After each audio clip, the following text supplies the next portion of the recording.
Today's episode is brought to you by the CU Daily. Welcome to the CU DailyCast. I'm Walt Lascos. A story in a recent edition of the CU Daily told us about a CEO who led an effort to rebuild the culture at her credit union, doing so in ways we would consider to be non-traditional, like not getting the lending department involved in lending projects, or having projects led by those who have no experience doing so. And the results? All successful. Okay, so we need to learn more about this innovative CEO and her credit union. Joining me today is Jennifer Oliver, and Jennifer is the CEO at Rize Credit Union in Irwindale, California. Jennifer, thank you for taking time today to be with us. It's absolutely my pleasure. Thank you so much for having me here today. And so, Jennifer, set the stage for us. Talk to us about Rize Credit Union, its size and field of membership. Sure. Rize Credit Union was formerly S1E Federal Credit Union. We went through our brand change just recently in June of 2024. We are about a $1.3 billion credit union serving about 70,000 members in California, primarily in California and Nevada.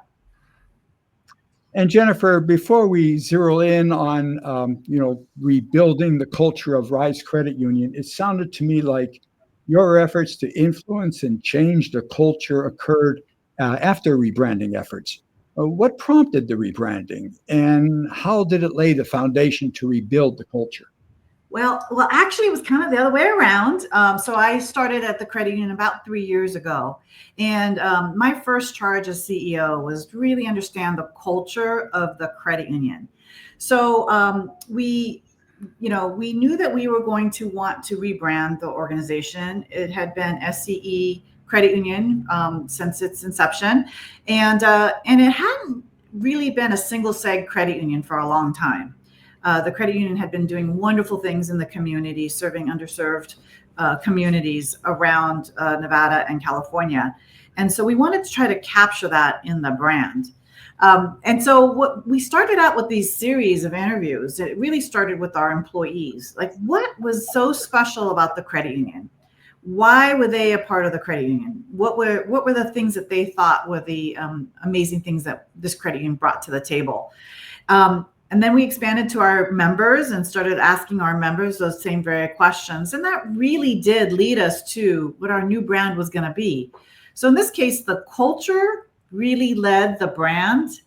And our brand was just a way kind of a buttoning it all up in a nice pretty bow, exactly what the credit union stood for. It was a lot wider than just, like I said, focusing in on the utility company. It was really about serving communities and things that we can do to help those communities thrive.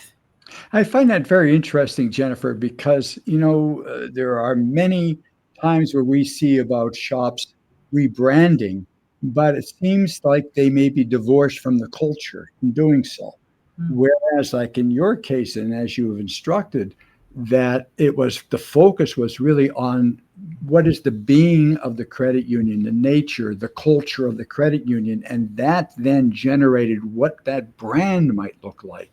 So you took it from that direction, which I think is a really, really smart move. So I think for those who are watching, and I want to make sure that they understand, and to ensure we're all on the same page with you, Jennifer, when we talk about a credit union's culture, how would you define it? And what do you see as the top contributors influencing that culture?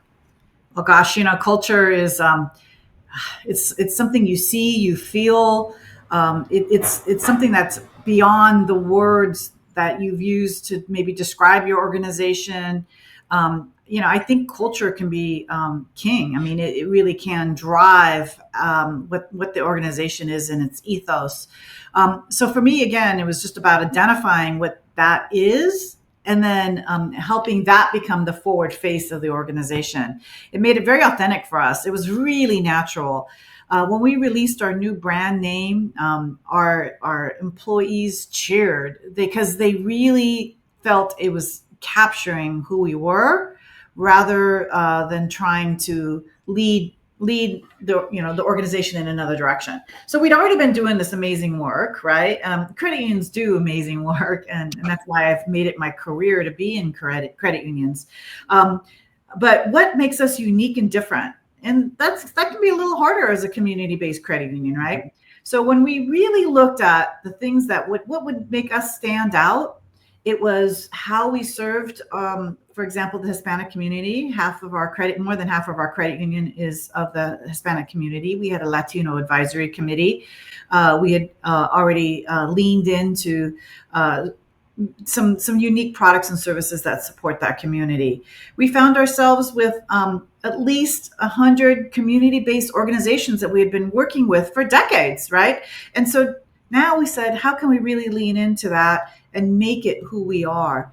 And so what we ended up with was a social impact business model. And that was when we stood up and said, we are going to be a social impact business model. We're going to serve the underserved communities that need us the very most. It really provided that strategic pathway to say, how do we need to operate as an organization to fulfill that destiny? So like I said, it was really just about bringing it all together and tying it up in a pretty bow. And that is what really gave us the energy and the power to really take us to the next level. So it's been a very exciting road. I feel like, in some ways we've only had our brand out there for 1 year, but in another way, it feels so natural. It's who we've always been. We just, we were able to capture that feeling and really, the employees became more purpose-driven. They feel that they're doing amazing work. That really brings people together culturally. And then, like I said, then it's natural. The advertisements, the products and services that we create, it really fits within who we are and our business model and who we're trying to serve. Now, one thing I think that's also very important here, Jennifer, let me ask you this. In the community where you're situated and where you're serving your members, do you find a lot of competitors, other financial service providers that you're really competing against? Because a lot of times, obviously, the more challenges that you face from other competing financial institutions, let's say, makes it even more difficult for a credit union to exist. What's your finding? I do think California is a very crowded space for financial services, but the reality is there are many underserved communities in California, right? And Nevada is very much the same thing. People don't think of Nevada necessarily. We're primarily in the southern Nevada, Las Vegas area, and people don't necessarily think about the community at large in those areas. We are here to help people who are unseen be seen, to really provide knowledge, access, and care to those individuals who may not have always had those options. So while I say it's a competitive landscape, I think it's very easy to identify the places that we can really make a huge impact. And I think that's been really kind of our secret sauce lately. In the CU Daily article, it referenced you saying the effort to rebuild the culture was like building a plane as you're flying it. Well, I think that could be rather scary. So how did you deal with those scary moments? Any lessons learned that you could share? Yeah, so this organization, when I came into it, had a really healthy longevity of employees. So employees who've been doing their jobs for a very long time. They knew how to do their jobs, right? But I would have to say that the culture itself wanted perfection, right? And you know what, with financial services, we have to do things right. There's no doubt about that. So when I'm talking about flying the plane while we're building it, I'm not talking about dealing with members' private information and things like that. I'm not talking about cybersecurity, but I am talking about developing products and services. I am talking about walking away from norms that we're kind of used to, like checking account, a free checking account is a free checking account. Things that are become kind of commodity type of products, and saying, how can we make them different for the community that we want to serve? So I'll give you an example. We had, again, a community-based partnership with foster youth organizations, right? And we had a teen checking account, kind of a checking account geared towards teens, right? What we made this kind of, aha moment is that foster youth don't necessarily have a parent or a guardian who can sign on with them. And most teen checking accounts have to have a parent or guardian joint owner on the account. So when we now lean into this concept of underserved market, foster youth, and we say what makes them different and unique, well, they may not necessarily have a parent to sign on with them. We worked with their advocates then to provide them a real access to a real banking account without needing a joint owner on that account. And so that's kind of how we solve problems in a different way, standing away from typical norms. The typical norms are, like I said, you have to have a joint, right? And so what's the compliance rules say about that? And so we decided that we wanted to create a product for that particular market. And we had people driving that project who really cared about what those individuals needed. And then we worked the compliance around the outside of it to make sure that we're still following the rules. So it's a little different way of solving the problem than the credit union had been used to in the past.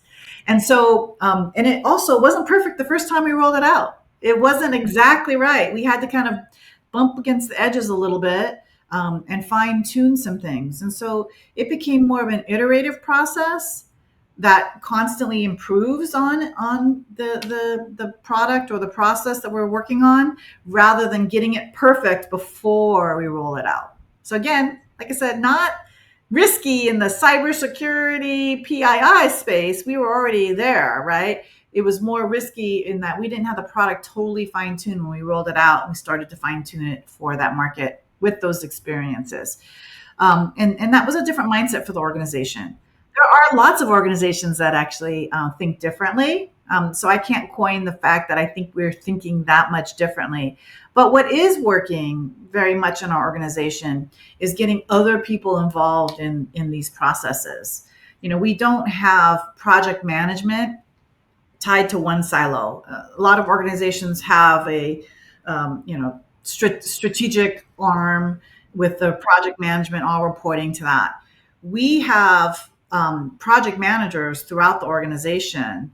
And with that, you get people who have different dimensions and experiences they can bring to the table. What we find, though, and I'll be honest with you, in a real fintech, for example, if you are a product owner of, let's just say, digital banking, you're constantly iterating in that organization just on the product delivery. For our people, they have other jobs. And so sometimes you have a little bit of a delay because your project has to be balanced with your regular job deliverables. But what you get is people who are doing the job making the calls. And I think that's a great place to be for understanding, one, how that project needs to function for whatever you're trying to deliver, and two, what qualities and qualifications, and you're going to become the user of that product. And so you really have a voice in how that's deployed. And so I think that really makes us a little bit different in that we've got it just kind of disseminated throughout the organization. People who can be involved in those projects and have a voice in how that's deployed. And, one of the things, too, that I believe, Jennifer, is very powerful for you and that you show the leadership in is just the whole desire to look at things objectively and not to be afraid of looking at them differently as well. And being innovative with that and applying different ways of looking and understanding how various outcomes could be generated from whatever ideas are generated. Plus, the whole idea of having staff be part of the process gives ownership to the staff. And when the staff feels ownership, it gives them more of a sense of pride and leadership, and particularly in dealing with the members. Would you say that's true? I would absolutely say that's true. They first of all, they've been so involved in the project that they really know the nuances of that project, right? They know what went into it, what kind of thought process went into it.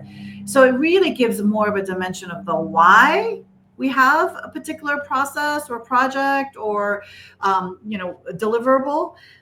That understanding of the why, I think, is really relative, and it helps people really understand what the product is intended to do and what the nuances are. So I do think that can be very powerful. I also think that as different levels of as different people get involved in different levels of projects, they actually are pushing themselves to be more the subject matter experts in those areas. And I think that's providing a better baseline for what that individual can contribute later on in life. The world is changing from more processing to more analytical skills. We're seeing kind of, stories around AI and how that's going to change how organizations think. I think these processes that we're deploying with our teams now around innovation and kind of agile-like thinking and project ownership is really going to help them be more analytical in their roles as well and less focused on the process. So Jennifer, we're going to take a break here and then we'll be right back with the last word. Okay, great. Thanks. From the halls of NCUA to the front steps of your credit union, we're covering all the latest breaking news and opinions shaping and challenging the credit union industry like never before. Begin every day reading the CU Daily. Subscribe today. So Jennifer, we're back. The last word is yours. Any final comments or ways to get in touch with you should someone like to learn more about your efforts? Well, I'm a big collaborator at heart, so I love to share. If anyone's interested in hearing more about it, please reach out to me. I can be reached at jennifero@rizecu.com or on LinkedIn. Some last words for me. I wish I could say that we got this all down, right? But part of building the plane while you're flying it is this idea around innovation that you can continue to grow. I would encourage those. I have some great mentors out there. And some of those mentors have helped me fail forward fast. And that mentality has created this environment that we can continue to move forward. We can continue to do things and improve on them and iterate. And then another great mentor taught me a lot about bringing in agile to organizations and how to kind of deploy that. Each credit union is unique. Lean into who you are and what makes you unique. And let your team fly. And those would be my kind of parting remarks, if you will. I appreciate the opportunity to share anything. And if you want to get in touch with me, I'm more than available. Beautiful. Jennifer, thank you so much for giving us your time today and giving us some background information on the rebranding, the culture at Rize Credit Union out in Irwindale, California. Thank you again. Thank you. Take care. Bye-bye. And thank you all for watching today, the CU DailyCast. I'm Walt Lascos. Have a good day.